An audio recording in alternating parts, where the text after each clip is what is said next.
நீங்கள் பார்த்துக் கொண்டிருப்பது தமிழ்நாடு முக்கிய செய்திகள்.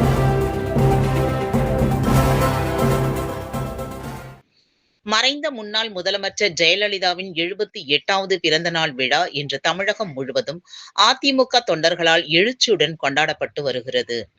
அதில் ஒரு பகுதியாக திருவள்ளூர் அரசு மருத்துவமனை எதிரே உள்ள காந்திபுரம் 16வது வார்டு பகுதியில் மறைந்த முன்னாள் முதலமைச்சர் புரட்சித் தலைவி ஜெயலலிதாவின் பிறந்த நாளை முன்னிட்டு எம்ஜிஆர் மன்ற நகர செயலாளர் பத்மநாபன் மற்றும் 16வது வார்டு கிளைக்கழக செயலாளர் இந்துநேசன் ராஜேஷ் ஆகியோர் ஏற்பாட்டில் அன்னதானம் வழங்கும் நிகழ்ச்சி நடைபெற்றது.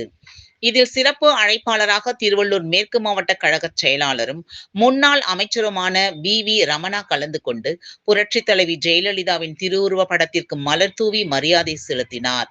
பின்னர் ஏழை எளிய மக்களுக்கு அன்னதானம் வழங்கப்பட்டன.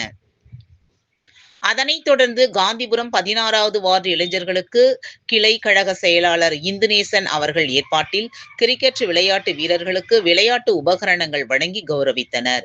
இந்நிகழ்ச்சியில் திருவள்ளூர் நகர கழக செயலாளர் கந்தசாமி, அம்மா பேரவை செயலாளர் எழிலரசன், இளைஞரணி தலைவர் தேவா, மாவட்ட துணை செயலாளர் செந்தில், அம்மா பேரவை தலைவர் ராலித் ரமேஷ், கிளைக்கழக பொருளாளர் பொன்னுரங்கம், கிளை தலைவர் ஏசுதாஸ் மற்றும் பிரதிநிதிகள் பரணி, சரவணன் ஆகியோர்கள் உட்பட பலர் கலந்து கொண்டனர்.